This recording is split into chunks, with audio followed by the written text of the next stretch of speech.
Jewish Quarter in Amsterdam by Max Liebermann captures the spirit of Jodenbert in Amsterdam, a subject rarely painted. The treatment of this painting parallels the abuse of the Jewish people and should be treasured as a reminder of something we should never forget. Max Liebermann was born on July 20, 1847, to Louis and Philippe Liebermann in northwest Poland, which later became part of Prussia. His father was a successful businessman, and Max grew up in a wealthy Jewish family. As a young man, Max Liebermann studied philosophy. However, he was drawn to art and persuaded his parents to let him become an art student. He soon became a pupil of a well-known artist, Karl Steffek. Liebermann bounced to and from art teachers while at an art school in Weimar. Liebermann's first painting that became well-known was called Goose Pluckers, displayed in Paris, and people absolutely hated it. Liebermann was called an apostle of ugliness and painter of filth.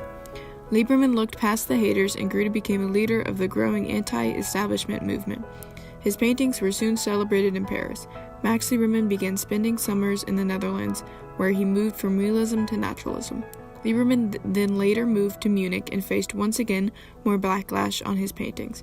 People hated his naturalistic style, and some of his paintings caused so much controversy that they spurred people to go to court.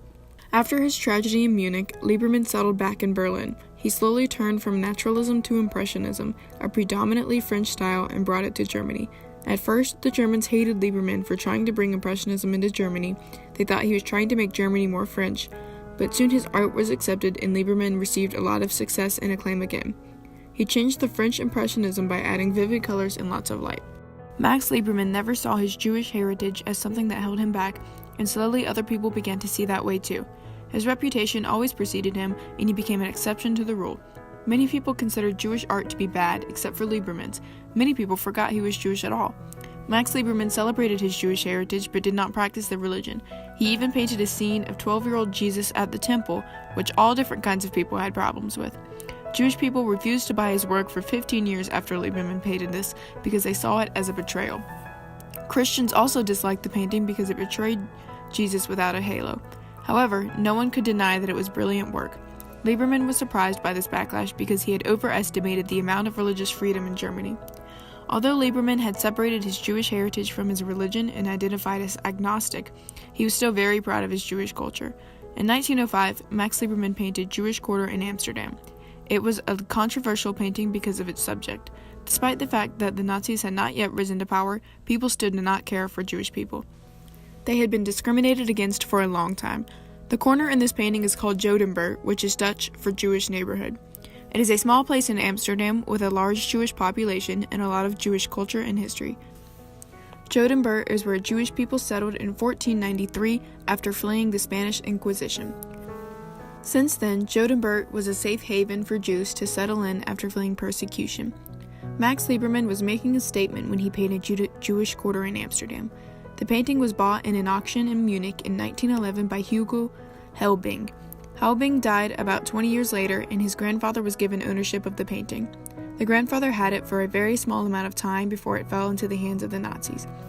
As the 20th century progressed, Max Liebermann became a rare modernist artist that did not turn to expressionism.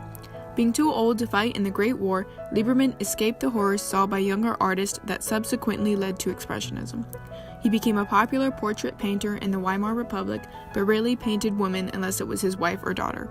He became a member of the Prussian Academy of Arts and was unanimously voted president in 1920. As president, Liebermann kept an open mind about art. He chastised his colleagues when they refused to show Otto Dix's expressionist work, The Trench, and overturned a policy that would keep avant-garde artists from being elected into offices. He was such a popular presence in Berlin that in 1927 he was named an honorary citizen. Although the 1920s were a trying time for the Germans, Liebermann's art did not reflect politics.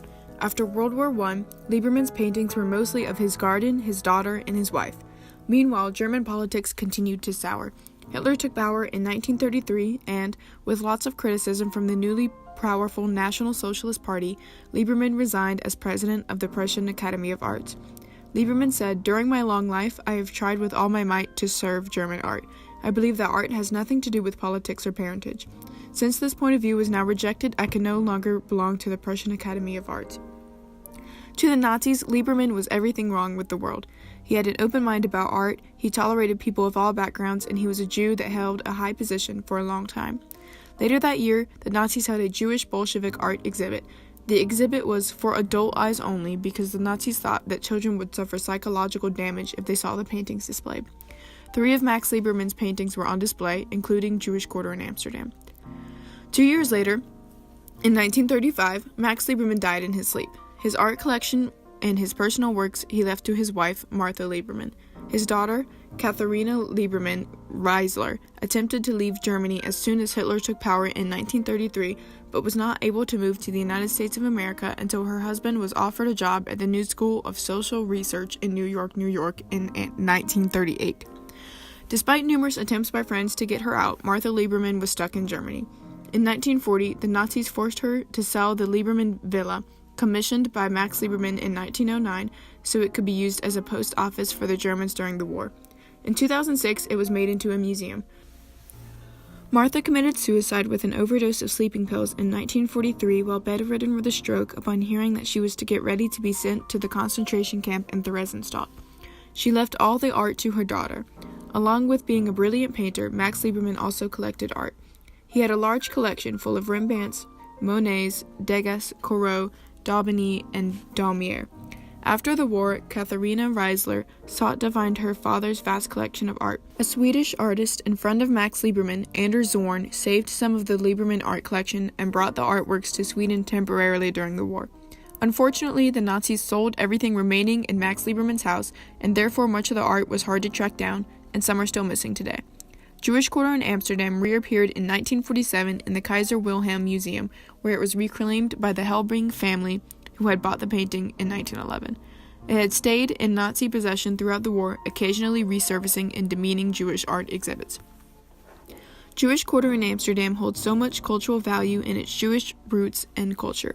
It also played a major part in the development of the Impressionist movement into Germany. It embodies everything the Nazis hated, a Jewish painting of the most Jewish place in Europe by a Jewish artist. Typically, assimilation is considered a bad thing, but Liebermann strived to be seen as a German rather than a Jew. Max Liebermann worked hard throughout his lifetime to assimilate into German culture, to get people to look past the fact that he was Jewish. He accomplished a lot in that respect until the Nazis came and segregated the Jews, reversing Liebermann's life work. Towards the end of his life, Liebermann says in a letter to his friend, "Sad to say, we have been awakened only too suddenly from the beautiful dream of assimilation. For Jewish youths, I see no salvation other than to go to Palestine, where they can grow up free and avoid the challenges of being immigrants in another society." Jewish Quarter in Amsterdam by Max Liebermann captures the spirit of Jodenberg in Amsterdam, a subject rarely painted. The treatment of this painting parallels the abuse of the Jewish people and should be treasured as a reminder of something we should never forget.